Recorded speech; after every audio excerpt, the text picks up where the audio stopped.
Assalamualaikum warahmatullahi wabarakatuh. Saya Arif Saifullah, Ketua Umum Pimpinan Komisariat FKIP Universitas Muhammadiyah Lampung. Pada kesempatan kali ini, izinkanlah saya untuk membawakan sebuah orasi dengan judul Warisan Bangsa. Para pahlawan masa lampau wariskan kemerdekaan, generasi penerus kembalikan bengisnya penjajahan, demokrasi didramatisir sedemikian kacau, sutradara berpangku kaki sajikan tontonan teramat lucu.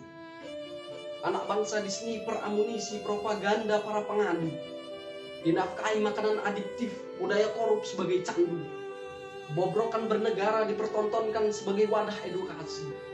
Suguhan sistem terbalik dipatenkan sebagai warisan ilmu bagi generasi yang dipaksa menerima kebohongan sebagai kebenaran yang wajib dibudayakan. Jika tak bersedia, maka represi senjata sebagai pengantar jeruji bahkan kematian. Opsi anak negeri yang berjiwa patriot dipangkas menjadi dua pilihan, mengantar nyawa atau tunduk pada pembungkaman. Kausalitas penegakan hukum kenapa dikubur hidup-hidup tanpa prokes?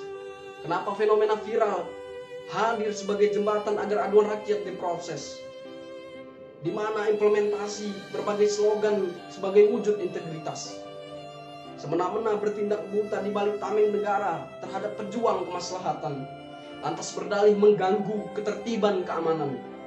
Omong kosong jika ketertiban dimaknai sebatas mengusik keamanan melalui demonstrasi.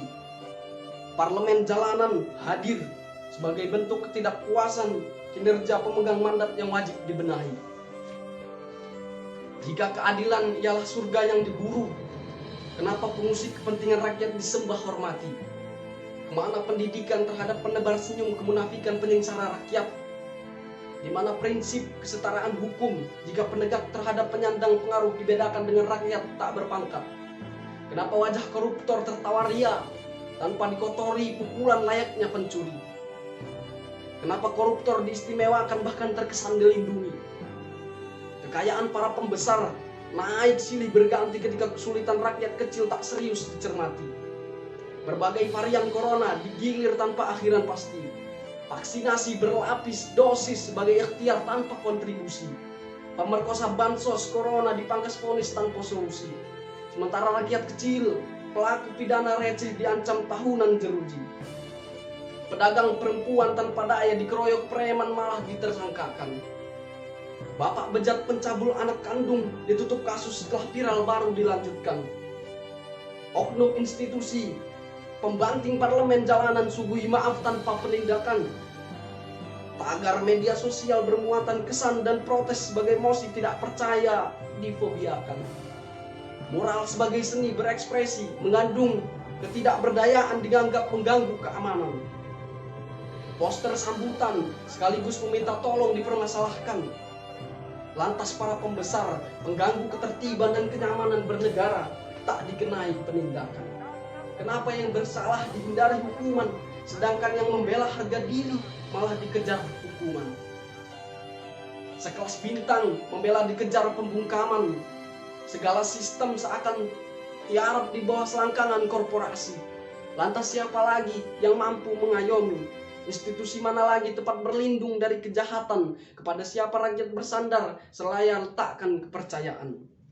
Fitrah manusia ialah menentang ketidakadilan. Jangan salahkan sikap skeptis anak bangsa yang berlindung di cangkang kesadaran. Sebab falsafah luhur Pancasila telah digenangi banjir kemunafikan para pengendali kepentingan. Lalu apa akan kita wariskan kepada anak cucu kita di kemudian hari?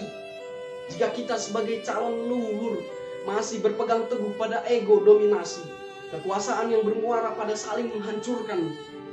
Ingatlah, bangsa yang besar sekalipun akan runtuh jika kesadaran dan persatuan diharamkan dengan berbagai perseteruan yang dipaksa halalkan.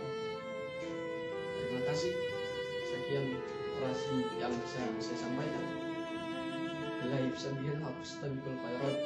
Assalamualaikum warahmatullahi wabarakatuh.